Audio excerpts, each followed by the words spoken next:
आज मैंने दो क्वेश्चन लिया है क्योंकि ये क्वेश्चन काफ़ी कंफ्यूजन में डाल देता है। क्योंकि हम लोग एग्जामिनेशन हॉल में इतना जल्दी में रहते हैं, उतना क्वेश्चन को अच्छे से पढ़ नहीं पाते हैं। और बार बार ये क्वेश्चन, जब कोई क्वेश्चन बार बार हिट करे तो लोगों को समझ जाना चाहिए कि ये क्वेश्चन कुछ ना कुछ तो इसमें खास है। और इजी क्वेश्चन देख के बना के सब आता है ऐसा नहीं। मुझे उम्मीद है कि 100 में से 80% स्टूडेंट बना के आता है, पर कुछ लोग को उसमें से 40 या 60% से स्टूडेंट को बाद में पता चलता है, जब वो क्वेश्चन मिलाने लगता है कि कितना मेरा सही हुआ है और कितना गलत हुआ है, तो पता चलता है कि मैंने गलती कहाँ पे किया था। और ये क्वेश्चन एक बार मेरे साथ भी हो चुका है, और ये क्वेश्चन बीपीएससी में एक बार आया हुआ है, उसके बाद एसएससी सीजीएल में भी आया हुआ है, सीजीएल, और ये एक बार आरआरबी डी ग्रुप में भी आ चुका है। तो कुछ ना कुछ तो ये क्वेश्चन खास जरूर है। ये दो क्वेश्चन मैंने 2 बार से देख रहा हूँ कि ये बार बार 2 क्वेश्चन आ जा रहा है। ये किसी और में आया हुआ है, वैसे ये भी है बीपीएससी का क्वेश्चन, बीपीएससी में ये भी क्वेश्चन पूछा गया है, और एसएससी सीजीएल। तो इसलिए मैंने इस क्वेश्चन को कुछ खास क्वेश्चन मान के मैंने आज सोचा कि चलो थोड़ा डिस्कस करके देखते हैं। तो मेरा स्टूडेंट से ये गुजारिश है कि सबसे पहले अगर कोई भी प्रॉब्लम है तो पहले उसको पढ़ें, उसके बाद देखिए कि क्या कैसे। हम लोग कट ऑफ के चक्कर में ना, कट ऑफ भी इतना हाई जाता है कि क्या बताओ, वो इसलिए जल्दी में रहता है सब कि जल्दी से जल्दी कितना से कितना क्वेश्चन अटेम्प्ट कर लो। उसी चक्कर में हम लोग क्वेश्चन को सही से पढ़ नहीं पाते हैं और सही से उसका आंसर नहीं दे पाते हैं। तो चलिए एक बार देखते हैं कि इस क्वेश्चन में क्या है कि एक व्यक्ति अपनी आय का 66.2/3% खर्च करता है। इतना तक तो तय हो गया है कि वो जितना आदमी अपना इनकम करता है, जितना कमाता है, उसका 66.2/3% खर्च कर देता है। उसके बाद देखते हैं और रुपए 1200 प्रति महीना बचा लेता है। मतलब जितना उन्होंने कमाया है उसमें से, जितना उन्होंने अर्न किया है, इनकम किया है, उसमें से 66.2/3% इतना हिस्सा को उन्होंने खर्च कर देता है और आखिरी में 1200 रुपए बचा भी लेता है। इसका मतलब है कि अगर किसी ने 100% कमाया है रुपए, तो उसमें से या अर्न किया है, तो उसमें से 66.2/3% वो खर्च कर देता है। अगर इतना खर्च कर देता है तो उसके पास बचा कितना, तो उसने 1200 बचा भी लेता है, तो यानी कि 100 माइनस 66.2/3% उन्होंने बचा लिया, यानी टोटल वो अमाउंट कितना दिया हुआ है, 1200 रुपये। या तो ऐसे बना सकते हैं, या सेकेंड मेथड ये है, अगर वो उन्होंने कमाया कितना उसको मैं x मान लूं, और उसने उड़ाया कितना, और जो कमाया है और जो उसने उड़ाया है यानी खर्च किया है, और उसने जो बचाया है, मतलब जितना अर्न किया उसमें से जो खर्च किया, अगर उसको मैं घटा देता हूं तो जो उन्होंने बचा रहा है अभी जेब में अमाउंट, वो अमाउंट निकल जाएगा। यानी अगर मैं लिखूं, अगर मान लिया मैंने x कमाया है, तो x minus x into 66.2/3% equal to 1200। Question बन गया, पर ये बन नहीं गया। यहाँ पे ये सिर्फ मुझे इसको सोल्व करने पर सिर्फ ये पता चलेगा कि उन्होंने अर्न किया कितना था। एग्जैक्ट अमाउंट जो उन्होंने मंथली में या उन्होंने मासिक अपनी आय का इतना % खर्च करता है, उन्होंने उनका जो आय है, एग्जैक्ट उनका जो इनकम है, वो इनकम इस x की वैल्यू का पता करने का मतलब होता है कि उनका इनकम कितना है वो मुझे पता चलेगा, नॉट कि वो खर्च कितना करता है वो मुझे पता चलेगा। तो इसको सॉल्व करके हम देखते हैं कि x माइनस यानी x इंटू 66 18 198/2/3 यानी ये आ जाएगा आपका 200, 198 इक्वल्स टू, तो 200/300 इक्वल टू 1200। अगर इसमें से ये x कॉमन ले लेते हैं, एलसीएम लेने पे ये आ जाएगा 1 - 200/300 इक्वल टू 1200। इतना करने में कोई दिक्कत? उसके बाद x एलसीएम कंप्लीट हो गया, 300 - 200 यानी 100/300 इक्वल टू 1200। अब इसीलिए x equal to 1200 into 300 divided by 100। इससे ये कैंसिल हो गया, 12 × 36, 3600, ये x का वैल्यू आ गया। अब यहाँ पे क्या करते हैं, मैंने भी फर्स्ट टाइम में जब लास्ट एग्जाम देके जब एग्जाम का टाइम कंप्लीट होने वाला था तब मुझे इस पे ध्यान गया था, तब मैंने इसको पढ़ा था। तो मैंने भी यही x का वैल्यू निकाल के डायरेक्ट 3600 टिक मार के आ गया था। पर ये नहीं, जब मैंने घर पे ये मिलाया तो मुझे पता चला कि अरे ये तो कुछ और आ गया, ये तो सिर्फ वो जो इनकम किया था वो आया था, नो कि वो खर्च कितना किया वो आया था। तो अब इसका या तो अब इस अमाउंट का 66.2 निकाल लीजिए, या इस अमाउंट में से ये जो टोटल कमाया है उसमें से, इनकम किया है उसमें से जो उन्होंने बचा रखा है अमाउंट पर मतलब उन्होंने बचा लेता है, अपने पास सेव कर लेता है, उसको घटा दे तो एग्जैक्ट मुझे जो खर्च करता है वो अमाउंट पता चल जाएगा। तो यही काम करते हैं, खर्च इक्वल टू हो जाएगा टोटल इनकम माइनस सेविंग जो बचाता है,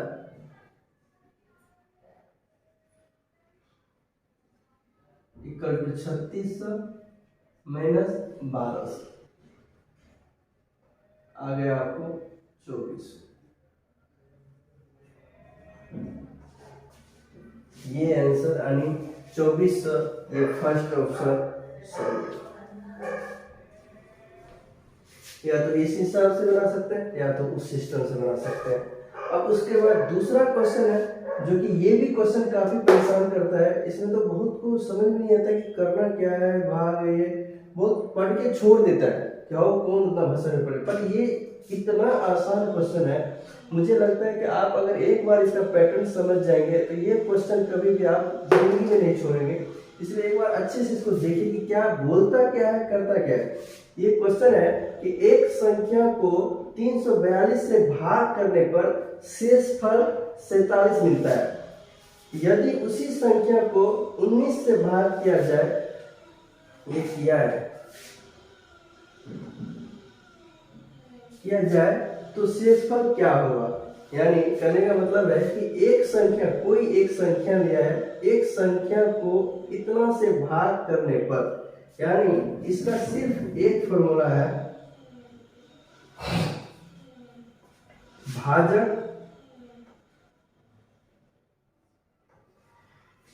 भाज्य और भागफल।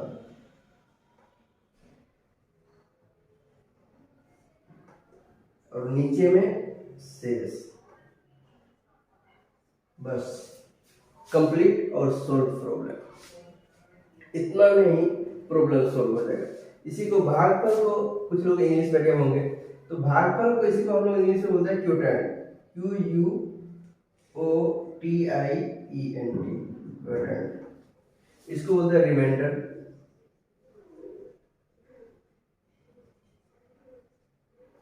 और इसको बोलते हैं डिवीजन।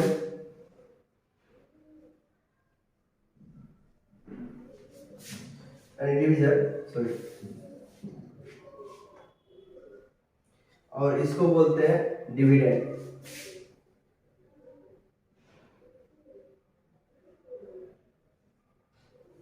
बस प्रॉब्लम सॉल्व। हम लोग करते क्या है, ये जो भाजक है, डिवीजर है और ये जो डिविडेंड है जिसको हम लोग कर रहे हैं, और ये क्वोटिएंट, भागफल, भाजक गुने भागफल प्लस रिमाइंडर इक्वल टू क्या होता है, डिविडेंड यानी भाज्य, वही होता है। इतना में ही प्रॉब्लम ये सिमटा हुआ है, इतना समझ गए यानी ये प्रॉब्लम सॉल्यूशन हो गया इसका, और इसमें कुछ नहीं है। इसमें मुझे यही पकड़ना, इसमें यही समझना है कि डिवीजन कौन है, डिविडेंड क्या है, क्वोटिएंट क्या है, रिमाइंडर क्या है। तो इसको साइड में मैं इतना ही लिख दूं,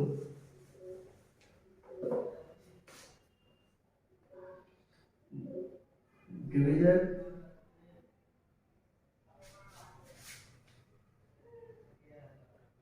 यहाँ पे आ गया आपका डिविडेंड, यहाँ पे आ गया क्वोटिएंट, और यहाँ रिमाइंडर। ठीक है, तो ये जो प्रॉब्लम है यानी हमेशा division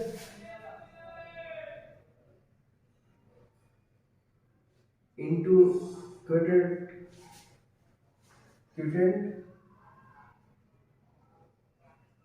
plus remainder equal to dividend.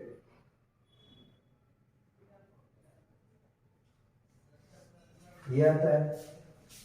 तो मैंने क्या देखा कि यहाँ पे लिखा हुआ है कि एक संख्या को 342 से भाग करने पर, इतना तक तो मैं फॉर्मूला के अनुकूल जानता हूं, इतना तक तो ये होना तय है। इसको हम लोग करते क्या है, सिर्फ पहले रखते हैं, यानी यहाँ पे भाजक इक्वल टू भाज्य भागफल शेष। तो इतना मल्टीप्लाई इतना प्लस ये शेष हो गया, यानी कि भाजक गुने भागफल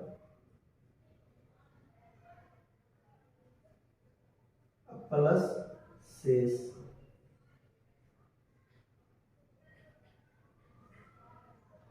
प्रॉब्लम सोल्व। हम लोग देखिए करते क्या है, एक संख्या को 342 से भाग करने पर, एक संख्या को यानी कोई एक संख्या है, ये कोई संख्या है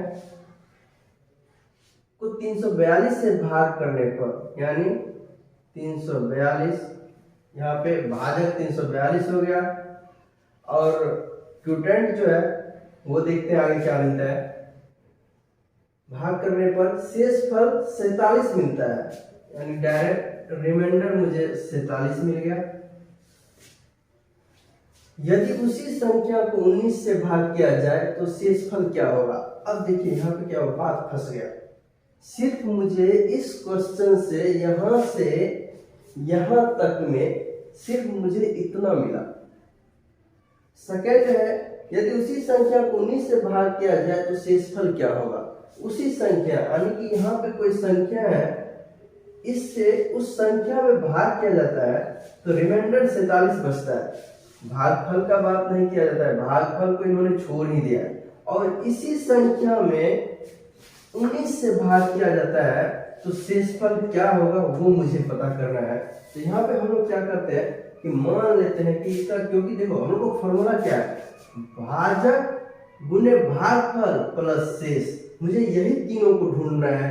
ये तीनों अगर मिल गया तो समझो हमें सब कुछ मिल गया, क्योंकि यही तीनों का जो कॉम्बिनेशन है वही मुझे क्या देता है, भाज्य यानी डिविडेंड जो है, यही तीनों का कॉम्बिनेशन मुझे मिल जाए, डिविडेंड मुझे मिल गया। बाद बाकी आगे ढूंढने का मुझे कोई जरूरी नहीं है आगे, क्योंकि आगे फिर मुझे इससे एक इक्वेशन बन के हम लोग इक्वेशन से सॉल्व कर लेंगे इसको, क्योंकि टेंथ क्लास में ये आता है इक्वेशन से, इक्वेशन को डिवाइड करने के लिए। जैसे मान लो दे देगा x+2, इधर दे देगा x⁴ plus x⁴³ plus 3x² plus 2x plus 5 में बोलेगा डिवाइड करो, इससे इसको डिवाइड बोलेगा करने के लिए। तो इस टाइप से मैंने काफी 10th क्लास में कर रखे हैं क्वेश्चन। तो इसके हिसाब से मुझे नहीं लगता है कि अगर इसका ये कॉम्बिनेशन मुझे मिल जाएगा तो मुझे डिवाइड करने में कोई दिक्कत होगा। देखते हैं आगे क्या आता है।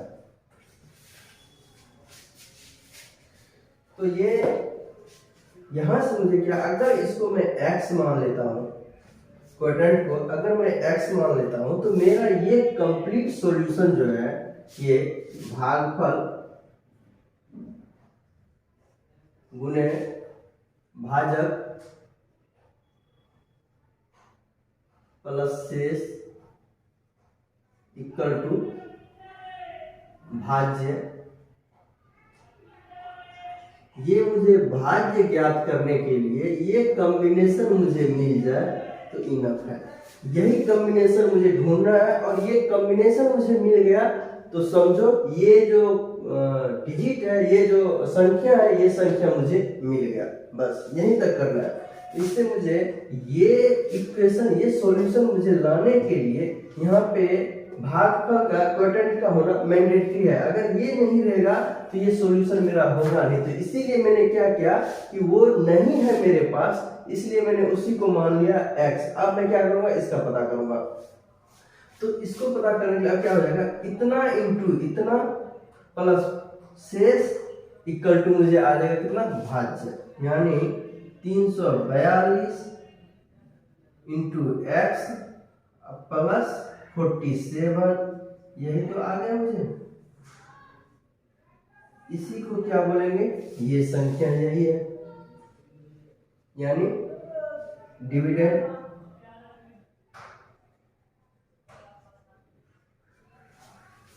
इतना। अब इस संख्या को यदि उसी संख्या को 19 से भाग किया जाए तो शेषफल क्या होगा। अब इसी संख्या को मुझे 19 से भाग करके देखना है, क्योंकि यही डिविडेंड यहाँ होगा। अगर इसको x माने हैं तो ये इक्वेशन बना, ये इक्वेशन ही इसको मुझे डिविडेंड दे दिया, ये डिविडेंड। अब इसमें हम लोग क्या करेंगे, उसी संख्या को 19 से भाग किया जाए, तो इसी को हम लोग 19 से भाग कर देंगे, देखते हैं शेष क्या आता है। तो 19 भागा 342 x प्लस 47, इसमें आप डिवाइड कर देते हैं। अगर इसमें डिवाइड करते हैं तो देखते हैं क्या आता है। अगर ये 19 से 342 को काटना है तो 19 इंटू अगर करते हैं 18, ये 2 8, ये जगह 8 15 के 5 1 9 2 4 अपना 1 342। हाँ, अगर अब इसको मैं डिवाइड करता हूँ तो 19 से अगर इसमें डिवाइड करता हूँ तो ये जो यहाँ पे जो क्वोटिएंट आता है, भागफल आता है, इसको मैं क्या करता हूँ ऊपर में लिख देता हूँ, ताकि यहाँ पे जगह कम है, यहाँ आएगा नहीं, इसलिए मैंने क्या किया ऊपर में जगह बना दिया कि ताकि इसका जो भागफल है इसको मैं यहाँ पे नोट कर सकूँ। तो इसके लिए क्या करते हैं, 19 से अगर लगाए फर्स्ट टाइम तो 18 टाइम्स में ये 342 लग जाएगा, और साथ में x है, मुझे काटना x को भी है, क्योंकि इस इक्वेशन के थ्रू हमने जो इक्वेशन बताया था कि x³ प्लस 2x प्लस 3, इसको अगर कोई हम x प्लस 2 से डिवाइड करते हैं इससे, तो इसी वे में करते हैं कि पहले फर्स्ट को काटूं, तब सेकेंड को काटूं, तब थर्ड को काटूं, जो भागफल मिलता है वही मेरा आंसर होता है। तो उसी टाइप से इसको भी मैं करूंगा कि ये सबसे पहले मेरा एम है कि 342 को काटना। अगर इसको काटने के लिए मुझे 19 में कितना से मल्टीप्लाई करूं कि ताकि मेरा 342x आ जाए, इसमें अगर 18x से मल्टीप्लाई कर दूं तो ये 342x आ जाएगा, यानी 18x इंटू 19 इक्वल टू क्या आ जाएगा, x का x ही रहेगा, 19 इंटू 80 342x कितना आ गया, यही 342 18 टाइम्स में लगा है, 18x टाइम्स में, तो ये मेरा आ गया। अब ये इसको मैं कर दूँ 342x घट के, अब इसका साइन प्लस है, जब साइन प्लस है तो ये घटने टाइम में ये माइनस हो जाएगा, तो ये कट गया, ऊपर से आया क्या प्लस में 47। अब इसको कितना टाइम्स लगाओ, 1 टाइम्स, 1938 नहीं लगेगा, प्लस 2 टाइम्स, सॉरी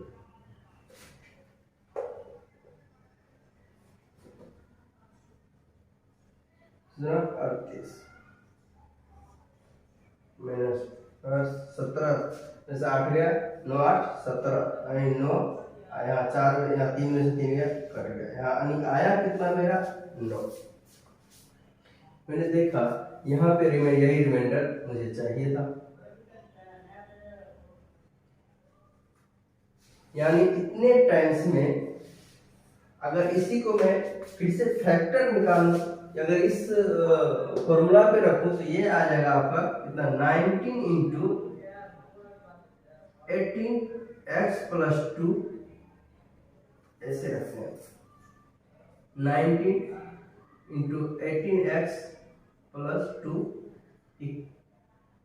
प्लस 9, ये टोटल मेरा रिमाइंडर आ गया, ये टोटल मेरा ये भाज्य डिविडेंड आ गया, ये 9 से डिवाइड करने पे। तो मैंने देखा 19 से डिवाइड करने पे मुझे आया रिमाइंडर कितना, 9। सिर्फ ये मुझे इसी को ज्ञात करने के लिए बोल रहा था, और इतना इजी ये भी बीपीएससी में आ चुका है, एसएससी सीजीएल में आ चुका है, और पता नहीं और कौन एग्जाम में आ चुका है, पर ये बार बार आता है। मैंने 2 में ही नोट्स किया है, दोनों में भी इसे, ये 2018 का बीपीएससी में 2018 में ये पूछा क्वेश्चन है, ये भी बीपीएससी 2018 का क्वेश्चन है, आप देखिएगा आपको ये क्वेश्चन मिल जाएगा 18 में। और एसएससी में, एसएससी सीजीएल में वो मुझे याद नहीं है प्रॉपर, पर लेकिन उसमें भी आया हुआ क्वेश्चन है। तो जरूर आप इस टाइप से, आपको इतना जरूर दिमाग में सेट हो गया होगा, अगर इस टाइप का क्वेश्चंस आता है तो इजी वे में, आसान तरीके में आप इस फॉर्मूला को यूज करें और ऐसे आप बना के देखें, इजी वे में आ जाएगा। जैसे इसका आंसर 9 आया। Thank you.